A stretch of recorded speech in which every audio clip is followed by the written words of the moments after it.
Welcome to the Martin Luther King Jr. Memorial Library, Washington, D.C.'s first memorial to Dr. King. For tonight's program, the use of flash photography and recording devices is prohibited. And thank you for keeping your mask over your nose and mouth during your visit. Please welcome Asia Clark, Assistant Manager of the Martin Luther King Jr. Memorial Library.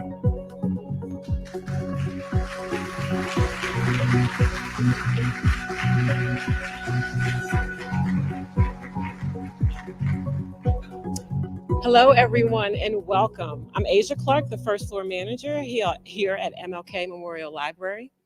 Welcome to the reimagined MLK Library.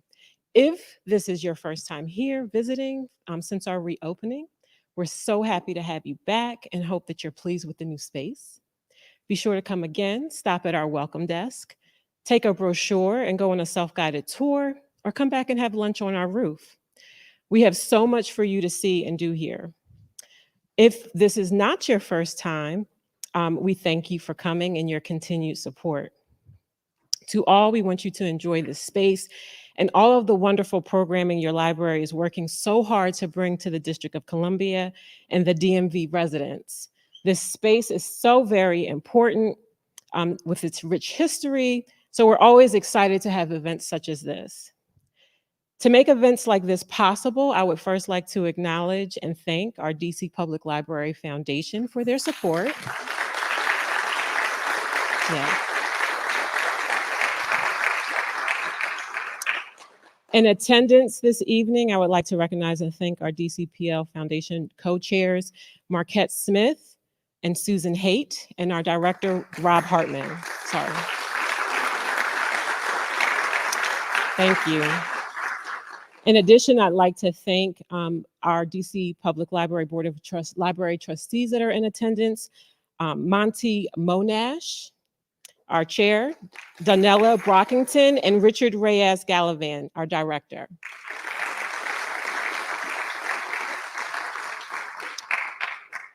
In addition, I would also like to acknowledge and thank Loyalty Books and their owner, Hannah Oliver Depp. To the foundation, our board of trustee members, and Hannah, thank you for your partnership as we continue to bring meaningful literary programs to the DC Public Library. Yes. We also invite you to join us tomorrow, if your schedule allows, for an author talk with George Worrell downstairs in our new books room starting at 6 p.m. There will be a discussion on George Worrell's book, Dyed in Wool. And next week, join us if you can for a poetry reading by Broad Potomac Shore. Before we begin, I do ask that everyone make sure that their phones are silenced so that we have minimal distractions during this program. Thank you.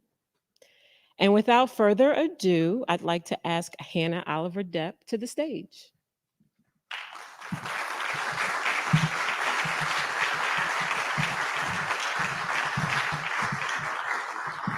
Hello, everyone. Welcome. My name is Hannah Oliver Depp. I'm the owner of Loyalty Bookstores here in the Petworth neighborhood of Washington, D.C. We also have a location in downtown Silver Spring, Maryland. I'm going to keep this brief. I know you're not here to see me. There's a very exciting person right over here. So I just wanted to make sure to step out here and give our thanks to the D.C. Public Library for their incredible partnership, where we've been working together this fall, and it's really been a dream come true as a D.C. kid to see our library rejuvenated in this way all across all of our wards, but especially at this home and our hub of the Martin Luther King Jr. Library. Thank you for coming out tonight. Thank you for celebrating the work of one of our greatest living writers. Thank you for celebrating books and literature all together. I'm incredibly excited for you to read the book in your hands.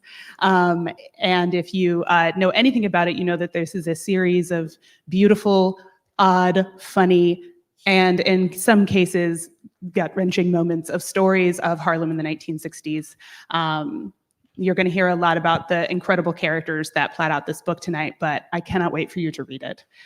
Joining us in conversation, we are very, very, very lucky to have with us from Slate, Dan Kois, and he is the author of Facing the Future, How to Be a Family, and The Only World Spins Forward, The Ascent of Angels in America, and we are excited and hopeful for his next novel, From Vintage Contemporaries, and it will be published, Vintage Contemporaries, and it will be published by Harper in 2023, so get those pre-orders in, y'all. request at your local library. And of course, the man of the hour tonight is Colson Whitehead, who is the #1 New York Times bestselling author of The Underground Railroad. Woo woo!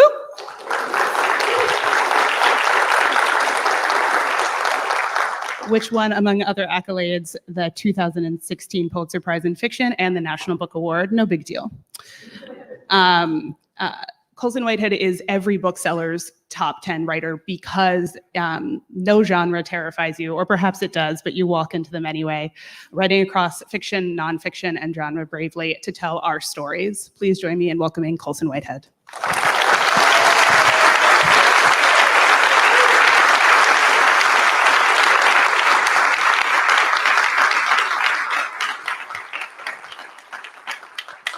Hey everyone, thanks for being here. Thanks to the DC Public Library for letting us into this beautiful new building. Let's give it up for the building.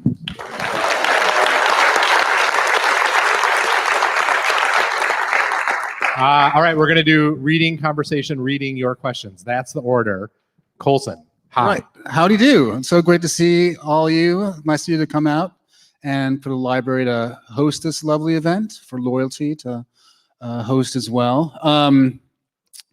So I'm going to start with a short reading from Harlem Shuffle. What's happening here? The main character is Ray Carney. He meets various characters through the book, but one person is named Pepper, and Pepper is a criminal associate. He used to run around with Carney's dad, who was crooked, and he and Carney hit it off. And in this section, Carney is going to hire him to do some surveillance, tailing a banker named Duke. Pepper was the first person Carney brought in on the Duke job. He occasionally used the furniture store as an answering machine. This time, he got a job out of it. What happened was, Pepper called Carney's Furniture to get rendezvous instructions for his last job, a warehouse ripoff. The job had gone on without a hitch. A rug wholesaler on Atlantic Avenue in Brooklyn, Royal Oriental, received a shipment from one particular overseas supplier twice a year. Ship comes into port, sits at customs. They offload the rugs and carpets and what have you, and Royal Oriental forks over the dough. The night before they pay for all that inventory, the warehouse safe is full of cash, foreign rugs being a notorious way to wash money. That I learned during the Manafort trial. I guess it's stuck with me.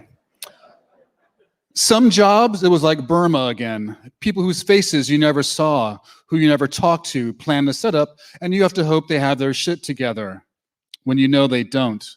He never met the bankroller of the Brooklyn robbery or the finger, the man inside with the info on the wholesaler's cash flow.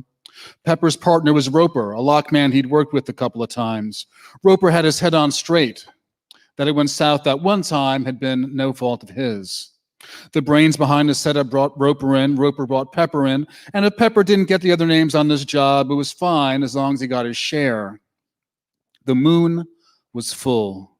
A breeze huffed out humid air to Jersey. It was a beautiful night to be out in the city and up to no good.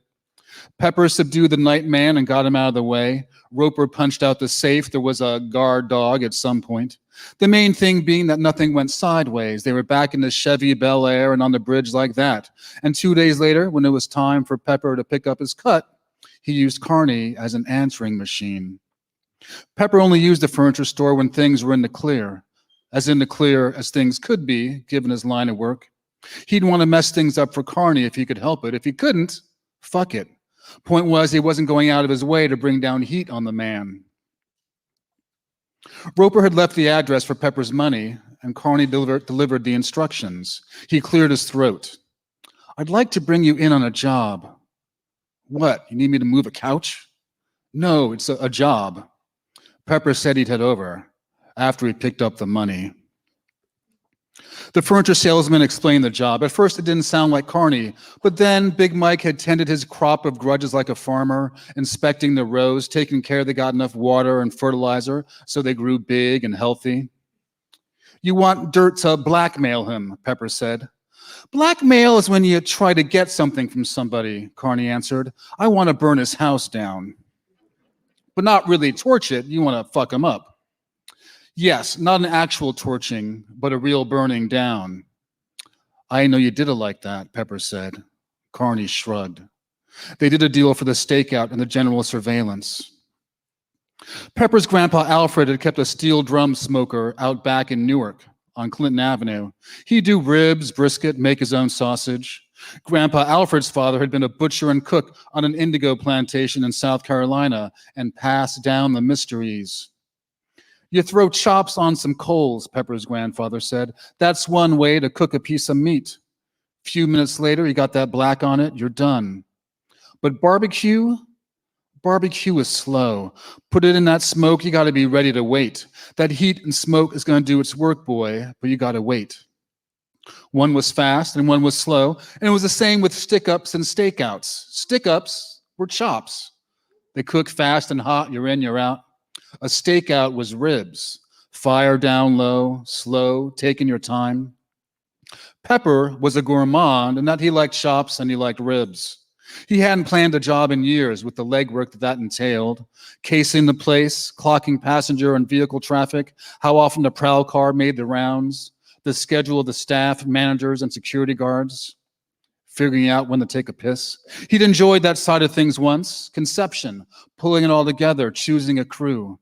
Nowadays, he let the ebb and flow of jobs take him.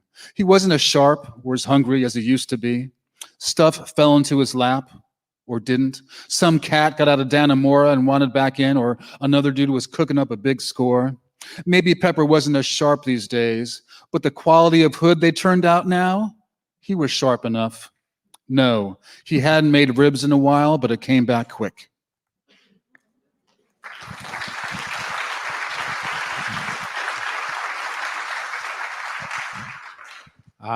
All I want to talk about is Pepper. Pepper, you got an hour. Pepper is the greatest character. I mean, Carney's great too, but Pepper is by far the most accomplished of all the crooks in this book. Maybe really the only truly accomplished crook. And I'm a huge fan of that structure of having a hero in a book who sort of dabbles in dirty deeds, but doesn't really know his way around that world quite so well. But he's got sort of a sidekick who's just a full-on psycho. It sort of reminded me of like Easy Rawlins and Mouse in Walter Mosley's novels.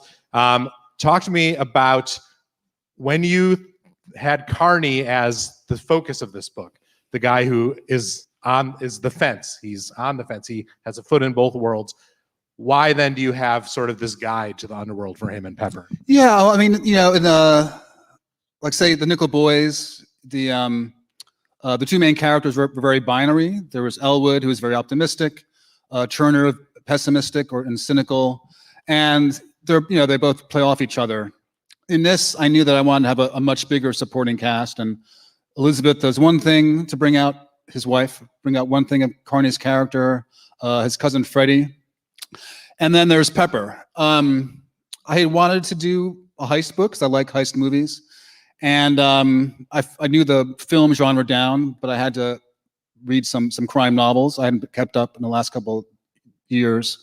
And I kept getting these detective novels. And I was like, actually, I don't care about detectives. I like the psychos. I like the sociopaths. And my main inspiration was the Parker novels by Richard Stark, pseudonym for Donald Westlake. And in that book, there's a master thief named Parker. And he'd be like the richest man in the world, except you have to work with these fuck-ups. Like nobody is as good as you are. And so there are heist narratives where they pull it off in the end, like Ocean's 11. And then there are the ones from like, the 50s and 60s where everything goes wrong. And usually there's one person who plots and plans, is a good crook, like Pepper, like Parker. But you have to associate with like these losers when you do a job. And so no matter how much you plan, the reader knows or the viewer knows that the wheelman was shooting up the day before. The safecracker's wife is cheating on him and he's upset. Everything's going wrong because nobody is as good as the planner. So that's the tragedy of Pepper. And I loved putting he's a new character for me. And so figuring him out and getting on the page was just so much fun. There are a number of scenes in which someone on the subway or in a store starts to say something to him, and then they see like the look in his eye, and then they just back off. But then there's also a whole lovely scene of dinner with him and Carney's kids, where they seem to think of him as just like a big galoot, a big plaything. He has this connection to Carney's dad, to Big Mike, and it seems like that's what makes him want to stick with Carney, makes him feel like he at least owes him a little something, as you read in that bit. He doesn't owe him a lot. He's not going to like go out of his way, but he's not going to try to get him screwed over by the cops. What do you imagine the life of Big Mike and Pepper was like back in the day? I guess that was in the 30s when Carney was growing up in this neighborhood. Yeah, he's in high school in the 40s. So Carney's mother dies when he's very young. Sometimes he's being raised by his Aunt Millie in his cousin Freddie's house. And Big Mike, he's not necessarily, he's not the master criminal that Pepper is. He'll disappear for weeks on time. Maybe he's in jail. Maybe he's shacking up with somebody on the Maryland shore. So I think, I try to have this set up where Carney has to be his own parent. He has to keep the lights on. He has to buy the groceries, and in doing so, he rejects the path that Big Mike has sort of set out for him. He doesn't want to accept that model of manhood. So he finishes high school, finishes college, puts himself through graduate school, and opens up the store. But of course, he can only open up the store because he finds 40 grand in his dad's truck. And so his nest egg comes from his father's criminal activities, and that plays out in different throughout the book. He wants to reject his childhood with his father, but also there's some lessons there and an imperative that he ignores, listens to, rejects. And part of what the book is about is that in this particular time and place, to be even on Carney's terms, the kind of success he wants to be, he discovers it doesn't allow you to totally walk the straight and narrow. If you are in 1960 Harlem and you want to be a successful businessman, there are palms you have to grease, and when times get tight, you have to find alternative sources of cash. As we all do. Yeah. Yeah. His cousin Freddie sort of pulls him into this heist. And he makes it through. That's, there's 3 stories and the 3 capers in the book. And the first one is a heist. The second one deals with something else. But the store is making money. His wife has a good job, and he doesn't actually need to be a fence, but he gets this charge out of it. And hopefully, maybe you can see yourself in some of his struggles, but also narrating this push-pull of your baser natures was part of the fun of the book for me. I want to read a little section that really stuck with me from early in the book. Carney is in this section thinking about his in-laws' house on Strivers Row. That's the famous block of 139th Street between 7th and 8th. Sort of the mid-century home of the black upper crust, and he's comparing it to the block where he grew up with Big Mike. And let me hear. What would they call his old stretch of 127th? Crooked Way. Striver versus crook. Strivers grasped for something better. Maybe it existed, maybe it didn't. And crooks schemed about how to manipulate the present system. The world as it might be versus the world as it was. But perhaps Carney was being too stark. Plenty of crooks were strivers, and plenty of strivers bent the law. And then just a page later, he's discussing his wife's old classmate, who still sort of has it for her. And he describes him as a talented 10th scrabbler. So I want to talk to you about strivers, crooks, and scrabblers. We know what Carney thinks of those guys. What do you think of those 3 terms? Yeah, well, I think, the strivers are straights. They want to work within the system. And they're not out to reform things. They have this middle-class bourgeois ideal and are happy to conform to it.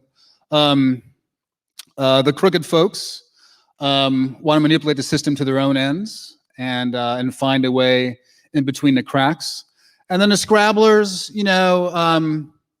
I'd rather be a striver I guess I'd rather be a crook first, then a striver, and then an Alexander Oakes type, someone who's not necessarily in the top of his class, kind of lacks imagination, and has nothing there's nothing admirable in his survival skills. He looks good, has a good pedigree. He'll get along because people will, open doors for him. But he's actually not as imaginative as a master striver or a master crook. It's fun watching Carney's view of these different categories evolve and change, sometimes because of his circumstances, sometimes out of necessity. But there's this great moment when several parts of the book revolve around the Dumas Club, a sort of Tony social club, which I assume was a real thing. Not the it's named after Alexander Dumas, but I assume they say Dumas. Oh, yeah. So in my head, enough. anyway. Yeah. And it's not based on any one thing, but I think if you're white, you're black, you get to a certain station in life, you have to have a club to exclude people and look down upon and be sexist and drink scotch. So so my dad would always talk about this or that club in Harlem. I know in DC there are these sort of Tony black clubs, and anytime you can lord over your status over someone else, you gotta get a hideout. And he talks about how even thinking about becoming a member of that club is in some way a violation of sort of a principle by which he's lived his life to achieve success despite men like these, despite these strivers and scrabblers. So what kind of life does a guy like Carney at this time and this place imagine for himself if he thinks he can do it without depending on stuff like this? He hasn't worked it out. I mean, he despises everyone in the Dumas Club, but knows that if he gets in there, things go better with his business, with the loans, the whole deal. It's a paper bag club. If you're darker than a paper bag, you can't get in. And he's darker, and that causes some friction in trying to become a member. So he despises everything that they represent, but also what they represent is that middle class achievement. That is the antidote, the counter narrative to his childhood. So he hasn't figured out himself. So you mentioned Richard Stark, the Parker novels. So are there other writers in this world that you discovered who you found something really great that you could bring to this novel, or that you were working against in this novels, writers that people in here should know about if they don't already know about? Sure. Well, I mean, I had to go to Chester Himes in 1950s, 1960s, crime writer, writing about Harlem. And I think, and then there's Patricia Highsmith, and they're like my mod squad of like black guy, white lady. If you remember the show, the mod squad. And so I feel like Richard Stark gave me a model of like the sociopathic criminal, and there's something off with Pepper. There's something off with Parker in those novels. Chester Himes gave me a psychopathic landscape, like his Harlem. There are landmarks, but it's hard to picture where people are walking. Basically, everybody's corrupt. You're either conning somebody or conning yourself, being taken advantage of. And so having a psychopathic territory, landscape for Carney to walk around with was good. And then Patricia Highsmith and her Ripley novels. I find, a unreliable narrator interesting, but he's unreliable to himself in that book. Ripley, he's homicidal, he's gay, can't admit to either. So we observe him as readers, we know what's going on, but he'll never say he has these urges, to kill or to love men. And that divided self, I think, is Carney, is in Carney as well. And so, so again, like the detective stuff wasn't really helpful. My first novel, The Intuitionist, takes off from detective novels, and definitely Mosley and Elroy and Elmore Leonard were really instructive in terms of plotting and teaching me structure. And in this, it really was those three folks and their different ways of approaching criminal-minded folks. All right, let's talk about your first love, mid-century modern furniture. Carney has a furniture store at on 125th Street. What's his cross street? 125th And Morningside. and Morningside. And really a surprising amount of the novel is devoted to him scheming and figuring out how to sell this furniture, how to get new brands of furniture in his store. And in fact, even in some of the most dire circumstances of the book, he will be distracted by just like a really nice new office set that he notices that the guy who's threatening him happens to have in his office. Tell me about this love and how much fun it was to dive into this world and figure out how to create this guy. Yeah, I think sometimes I'm writing a novel to figure out the world, sometimes myself. I learn things about the world and about myself. And when I decided to have Carney become a furniture salesman, because a lot of fences have like their front, and then they have, you know, the crooked business in the back. I had no idea how much I had this weird fetish for mid-century modern furniture, and it was great. So let's just let it out. Just like sigh and say, this is me. I stand here unashamed, and I love the tapered legs of the couches of that era, the boomerang tables, that freaky metal like wall art that you see on like the Brady Bunch. I realized basically it's just from the Twilight Zone and the Brady Bunch is where my childhood neurotic attachment came from. I think if I'm going to have a character do something, I have to sell it. And so whether it's being an elevator inspector in The Intuitionist or a freelance grubby journalist in John Henry days or a salesman here, I want to feel comfortable that he's an actual salesman, an actual elevator inspector. And I love lingo. I love slang of all types. And so doing the research for his criminal side, you know, the criminal slang of the time, and then also the furniture language of champagne finishes and stuff like that was just really delightful. I would like the Belafontaine Monte Carlo collection. That sounded really nice. Have you thought about, so Haruki Murakami has his t-shirt book that just came out. Are you going to do just the Colson Whitehead furniture collection in a catalog maybe? That's a good idea. Everyone needs a new revenue stream. But so, I mean, were you just like digging up old catalogs out of libraries, or is all this stuff on the internet somewhere, or where were you finding this? It's all, you know, I'm lucky that I started writing novels in the age of the internet. I don't like leaving the house. When you leave the house, there's so many, the word is people. And if I can avoid human interaction, it's generally a win for me. And basically whatever you're into, someone else has put it on the internet.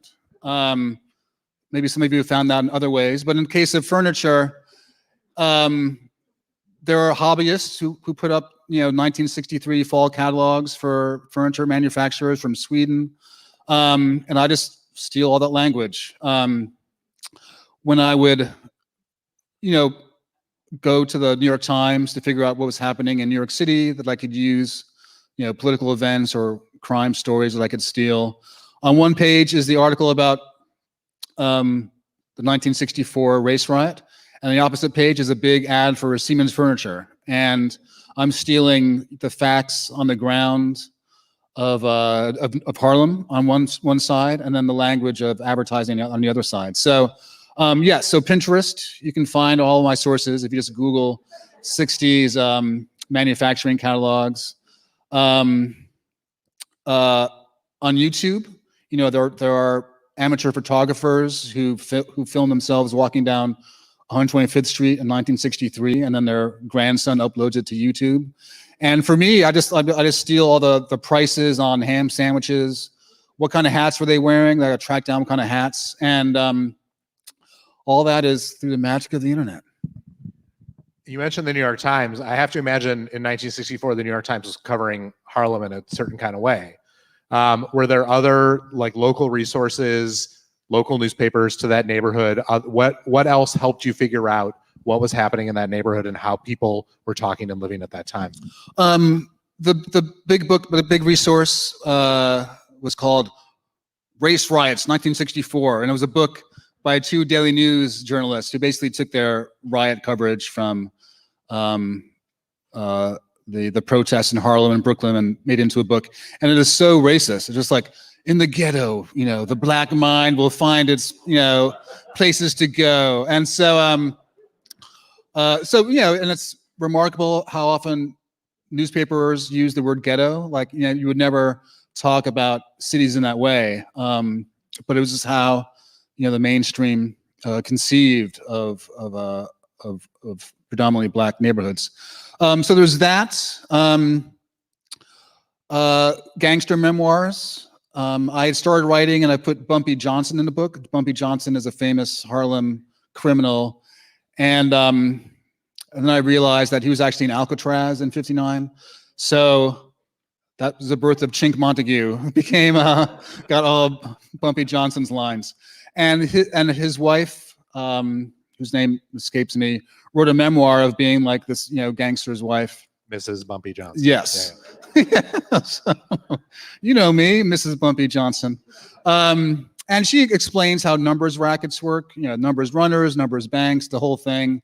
And there's great slang in there. And then there's stuff like just William Burroughs. I had read his book Junkie when I was in college. And it stuck with me because he was writing about a neighborhood I lived in. And so he was a small-time hustler and junkie in Harlem in the 40s and 50s. And there's just great slang from his shenanigans. Like the narco squad. Like, I can never make that up, but I'm just stealing all the slang from, primary sources. And I've found that to be a great resource since Underground Railroad, where there's a slave narrative, or the Nickel Boys, the stories of the survivors on their Survivor website, or in the case of this, hustlers and small-time mobsters in Harlem. Those first-person memoirs are just really great for me. You're a New York guy, yeah? You grew up in New York. Did your parents have any experience with Harlem in that era? Were they able to fill in any holes for you? I think I learned early not to rely on them. So I should have. Facts, but or like my old broadly? habits kicked in. So I would write something about the Hotel Teresa or the Chock full of nuts. Then 2 months later, tell my mom I was writing about it, and she said like, "Oh yeah, I used to go to that Chock full of nuts every day. It was around the corner from where I worked. There's a department store called Blumstein's in Harlem, and so I researched that and put it in the book. And I told my mother, "Oh yeah, your dad worked there, like Carney did." It was really weird. Maybe he had told me that when I was little, and it was in the back of my subconscious. And then I started using her as a resource. Like, what was like Lenox Terrace was a apartment building for young couples, young people starting a family in the 60s and 70s, and my mom lived there, mom and dad. And so I started getting like, what school would Carney's kids go to and stuff like that. So she became a good resource. I want to talk to you about the Dorvay. The middle third of the novel involves Carney rediscovering these late night habits he once had, which is to go to bed early, have your first sleep, wake up in the middle of the night, go do some shit, then go back to bed, and wake up at a normal time. And it's a really potent symbol of the different world that Carney can fall into and the different part of himself that he can access. And so I want to know, have you ever been a Dorvay guy? Have you ever had your second sleep? Yeah, I mean, like before electricity, Sure. supposedly folks would, when it got dark, go to bed and then wake up and have this midnight activity. So, I mean, when I was younger, before I had kids, I would have not a second sleep, but I would have that midnight shift of work, from like 11 to 1 a.m. And I would write notes for the Intuitionist, stuff I'd write the next day, a longhand. And now I'm too tired, definitely. I've gotten into weird sleep habits. I was in Germany last week, and I'm always just like, I can never get on schedule. And so I would fall asleep at 3 hours and then be up from like 1 a.m. to like 4 a.m.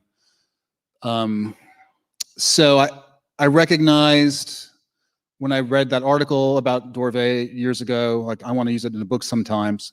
And then it's just a great sort of metaphor for the midnight industry of crooks and writers and alcoholics and insomniacs.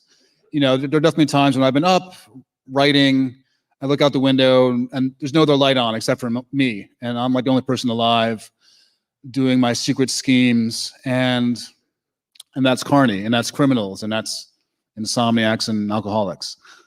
And it was a reminder to me. You mentioned seeing that article. You mentioned during the reading, that detail from the Manafort trial. There's all kinds of different research that goes into any kind of novel, not just a historical novel. And you find stuff everywhere, right? Writers are magpies. So you go out in search of stuff about mid-century furniture and about gangster lingo, but then stuff just falls in your lap when you're reading. And it's fun to watch these things that you have picked up along the way that end up working just right for what you want to do with a character like Carney. And the Dorvey is such a great example of that. Are there other sort of things that you learned along the way that are totally modern that just happen to fit perfectly into this world?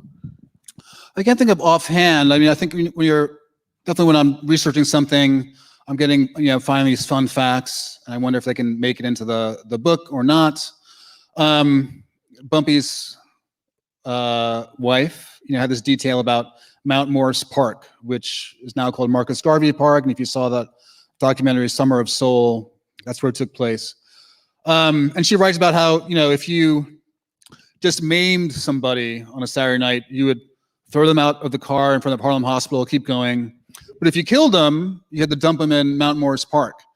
And this came up repeatedly in the book. And it seemed like, that's like a busy park. Do you take a number and when you dump a body? So it just seemed like a really busy place. And so can I get it into the book? Can I not? Will it fit? And then when you do find a place where it works for the character, that's great. In terms of Dorvey, I was like, Dorvey's prime time, crime time. But no one in my book would say that, the narrator, Carney. And so in my head, Dorvey's prime time, crime time. But I couldn't get into the book. Put it in the jacket copy. Yes. So you mentioned that Daily News collection of stories about the riots in '64. And I want to talk to you a little bit about how that uprising and how the civil rights movement more broadly fits into the world of this novel. I just found it really fascinating. And I loved the two long stories that Freddie, Carney's cousin, tells Carney over the course of the book about getting stuck in the middle of important time, of dramatic moments in the rights movement. And once is when he's caught in the riots and all he wants is a goddamn sandwich. He just wants a sandwich, but he can't get one because of the riot. And then once is when he is down in a city down south where it turns out, there's all kinds of stuff going on. There's sit-ins and the KKK marching. And he tells Carney, you can't go anywhere these days without stumbling into a hotbed. I found that so funny and so true to what it must have been like for guys like Carney and Freddie and Pepper at this time and place. What in your reading and your imaginative creation of this world, how do guys like this feel about the history that is happening around them? Yeah, well, I mean, I think I try to have, when I have a big cast like this, I want to have these different points of view on what's happening in the city and on race relations, the rights movement. And Carney and his cousin are older. They're not marching. They're not like these teenagers and college kids and CORE and SNCC who are, implementing these great ideas. Freddie, when Freddie goes to a protest, he just wants to talk to some pretty girls.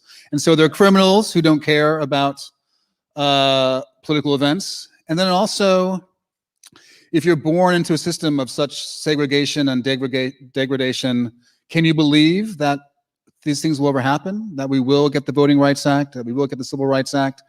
And so there are people who are afraid of what might be coming and can't believe it. There are people who don't care because they're criminals. There are people who are just trying to get through the day and feed their kids and pay their rent.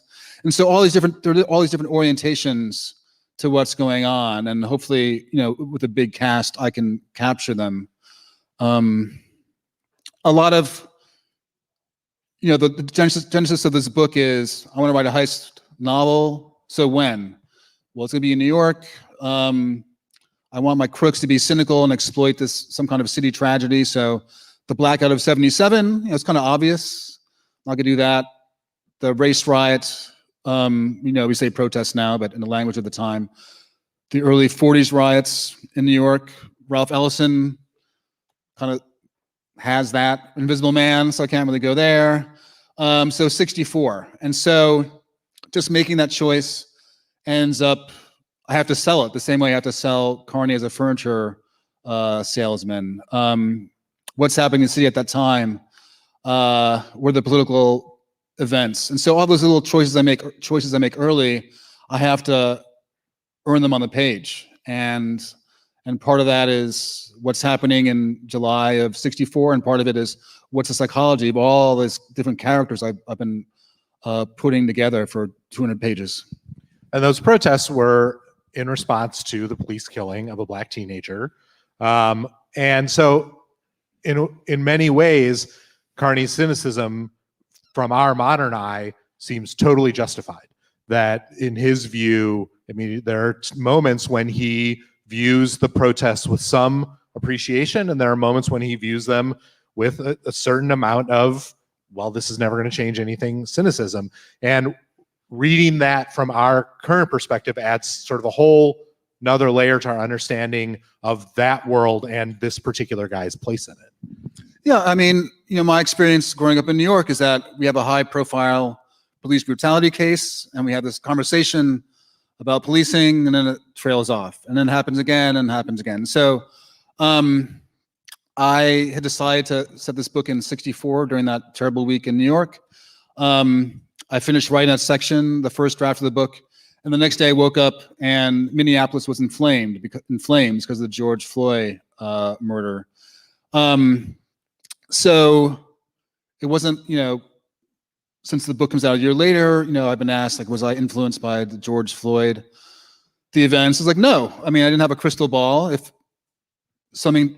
a terrible racial incident happens, if you wait 2 days, 2 weeks, 2 months, something else is going to happen. You don't need a crystal ball. Yes. Yeah. So, Martin Luther King makes the namesake of this beautiful library, and I think makes one appearance on this book, and it's when Freddie and his friend are down south, and Martin Luther King is going to come to their town, and that is what it takes for Freddie to be like, "Fuck it, I'm out of here." I want to talk just a little bit more about Freddie and his relationship with Carney, and I don't want to spoil the book for everyone, and so you don't need to go too deep into it, but what is Freddie to Carney, and what does he represent to him? How are the ways that he gets Carney sort of on the wrong side of things? Well,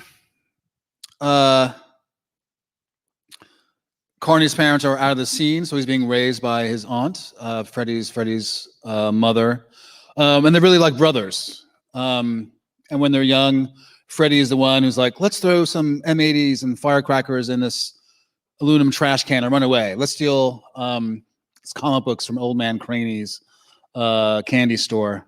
And Carney is reluctant, but always goes along. And the same way, when he gets a bit older, he's reluctant to maybe get mixed up in criminal activities, but goes along. And Freddie instigates in various ways.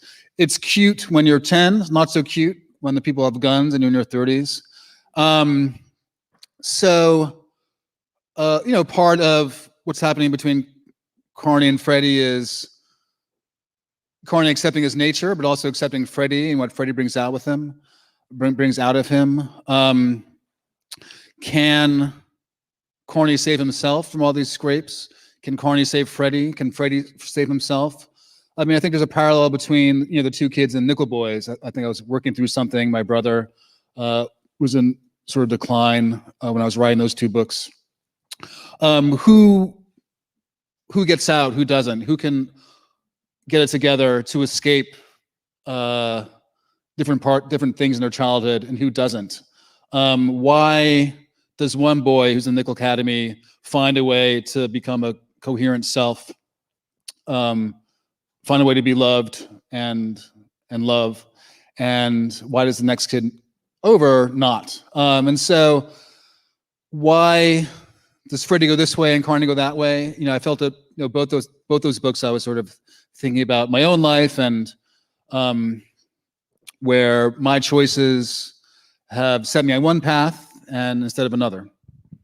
Do you have a fork in your road somewhere in your past where you think there's a whole different person I could have been if I hadn't made this decision or if this thing hadn't happened to me? I think it, you know. Tell us your secrets, Colson. Yeah. No, I mean, there's the invasive question from that question, and then there's the way you're asking, which is totally fine, which is, but you know, I think you know, my big decision is to become a writer, I think, and I decided when I was like 10 that I wanted to like write the X-Men or Spider-Man or, you know, Stephen King. I wanted to be like the Black Stephen King. So that's a decision I made really early. And I think in my mid-30s, when I started having kids, I made a decision to like, I could be maybe a less selfish, douchebaggy person and become better, and I'll make my kids' life better. So I think, you know, writing, making that early decision has defined me in so many ways. And then I think, you know, becoming a dad and just not living so selfishly has made my work better and my life better. So those two things. You're going to do one more little reading. Yeah. Excellent. Yeah. So Pepper is also in this section. He's very fun to write, which means that it's very fun to read. Definitely with The Intuitionist. I know how to read in public, and I pick things like my second reading was here at Vertigo Books in '99, and I remember just my hands shaking like this because I was so nervous. I didn't know how to read. I was mortified, and I had to learn how to read. But I've found that if I read passages that were fun to write, they're generally fun to read as well. So I decided to continue Carney's story in the 1970s. So I'm writing a sequel to Harlem Shuffle. I'm glad people have liked the book because in the spring I was like, I'm writing a sequel to a book that hasn't come out yet. What if everyone hates it? And I'm like, here's my sequel. But it worked out. So in this section,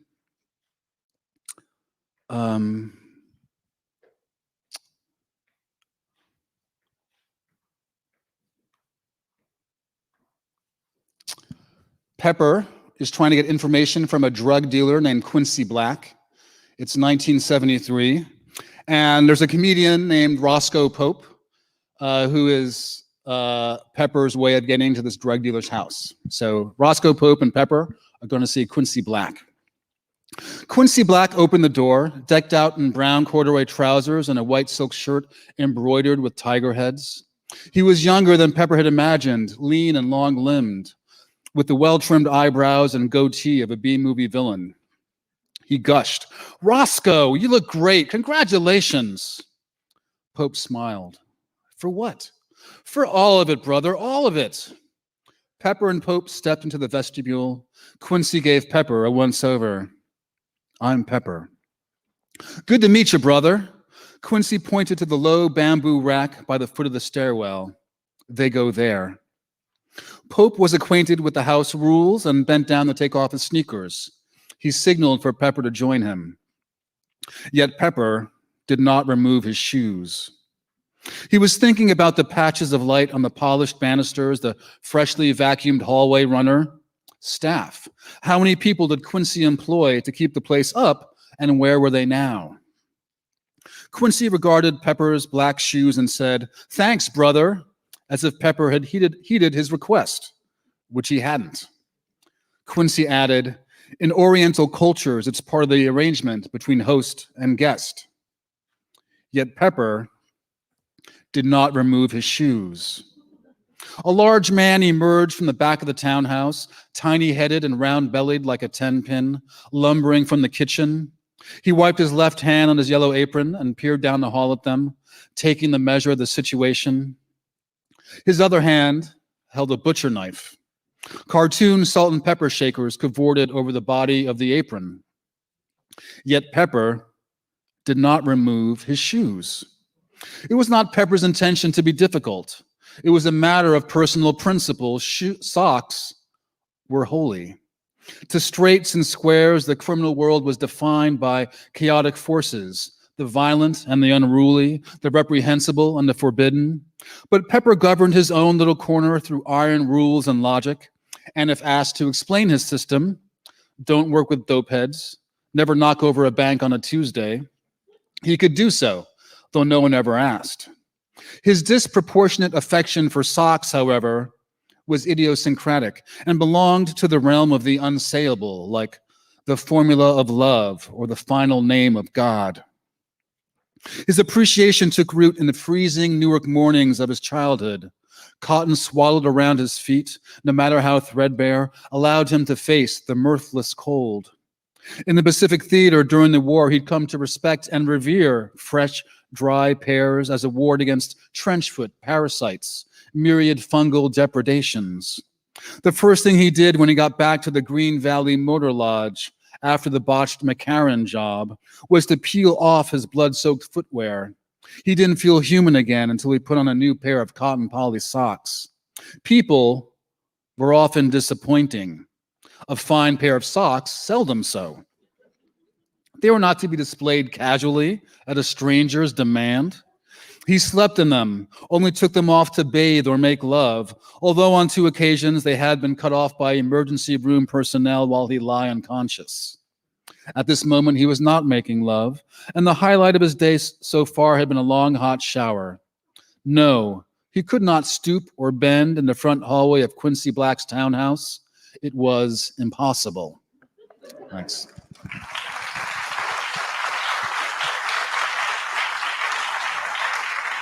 So excited that we get more Pepper and that socks are to the new novel as Mid-Century Furniture was to the sun.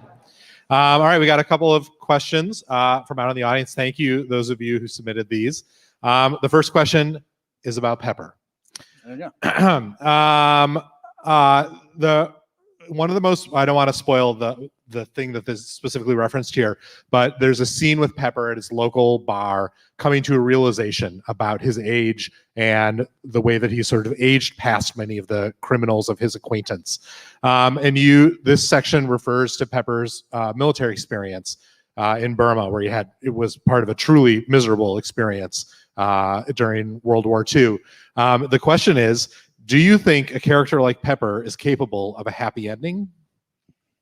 Yeah, I'm not sure. I mean, I think he likes his life. I think he likes the way he's arranged his life. I think, hanging out with Carney gives him a glimpse of how things might have been different, but also he's not that enthusiastic at that glimpse, what he learns from that glimpse into Carney's life. So I think Pepper is content, and that's probably maybe as good as it gets for him. Contentment versus happiness seems about right for a guy like that who is also technically a sociopath. Yeah. So here's another question. What book made you want to become an author back when you were 10 and decided to become the Black Stephen King? Yeah, it was late 70s Marvel, so like Amazing Spider-Man, the X-Men. I was the start of Chris Claremont's, Renaissance. And looking back, Peter Parker's lifestyle was like I was a freelance writer, and he was always like broke. He was always like sneaking in, trying to avoid the landlady, behind on his rent, couldn't get paid. And I felt an affinity with that lifestyle even back then. But then my mother would always buy the annual Stephen King, and it would make the rounds of our house. So I remember in 5th grade reading Night Shift, his big collection of short stories, like 300 pages. Like, I'm reading a 300-page book. It's incredible. And just loving. That's the one with the guy who gets stuck in the industrial machine. The Mangler, yeah. Lawnmower Man. Woo. I'm the Doorway with the finger, the eyes, and the. So writing stories about werewolves and stuff like that seemed like a great job. You could work from home. You don't have to talk to people. To what extent is Pepper's belief that socks are better than people a mirror of your own? People seem to be cluing in that that's an autobiographical element, and it is. But I just want to pay homage to that part of my orientation. To follow up on the Marvel comics, I presume at this point you have the profile that you could call Marvel up and be like, can I write Spider-Man? Have you done that? I've been asked, the first time I was asked was when The Intuitionist came out and Vertigo, DC's graphic novels arm, was starting to do like graphic novels. Mm-hmm. And I got a letter from the head of DC. And I was like, I'm just going to ignore, I'm going to pretend this didn't happen. Sometimes good things happen to me. I'm just like, this didn't happen to me. Because it was DC, not Marvel? Or No, because okay. it's just like, it's crazy. I would, Yeah. I would blow up if I actually did it. So, and then since then I've mellowed out, but I'm just working on my own stuff, and collaborating seems like difficult. I've mentioned my hatred of people. So, having to collaborate seems like a step too far. Like a drag. All right. Here's another question from the audience. How was it writing a book during a pandemic? Was it great? Well, I couldn't leave the house, so I'm just at my desk and just kept writing. So once I was fortunate in that I was not starting something new when lockdown happened. I had like 60 or 80 pages to finish on Harlem Shuffle, so I was on a downward slope. I knew what the world was, and once I figured out like the Zoom classes for the kids, I got back to work. And then in the fall and winter, I was very productive just because, I couldn't leave the house. And so I was lucky that my kids were older and didn't have to, sort of watch them all day. And I wouldn't say fun, but now that everyone's back at school, my wife's back at work, I sort of miss having them around. It's really weird. It was just nice to have them, have my kids interrupt me. My daughter's going off to college next year. And so that was really the most, she can escape next year, but she couldn't escape last year. And I savored that time. There's a real stark divide I found between those of us with older kids trying to write during the pandemic, many of whom finished novels, and those with little kids who were driven insane. Yes. Yeah. It was very difficult. And then just the depression, the psychic horror of the world, of the catastrophe. So. All right. One more question from the audience, and I have a follow-up to it. The question from the audience is, how do you come up with the characters' names? And my question is, where did Harlem Shuffle come from? Okay. A lot of times it's just sound. And so I knew I wanted like syllable, 2 syllables.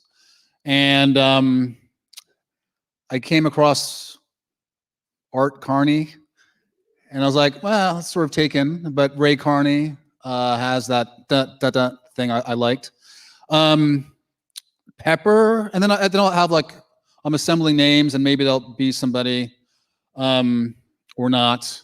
Sometimes it's totally random. If I see my friend Larry on Wednesday, and the next day I need like an evil dentist, it's like Dr. Lawrence, blah, blah, DDS. Sometimes people can read things into them, with Fulton and the Intuitionist. There's a lot of sort of play about literary theory in that book. And so someone's like, obviously Fulton is a play on Foucault. And I was like, no, I just lived on Fulton Street and looked out the window, and so sometimes it's just what it sounds like. Sometimes it's just random. And Harlem Shuffle? I did not have a title, and my friend came over. Larry, the evil dentist.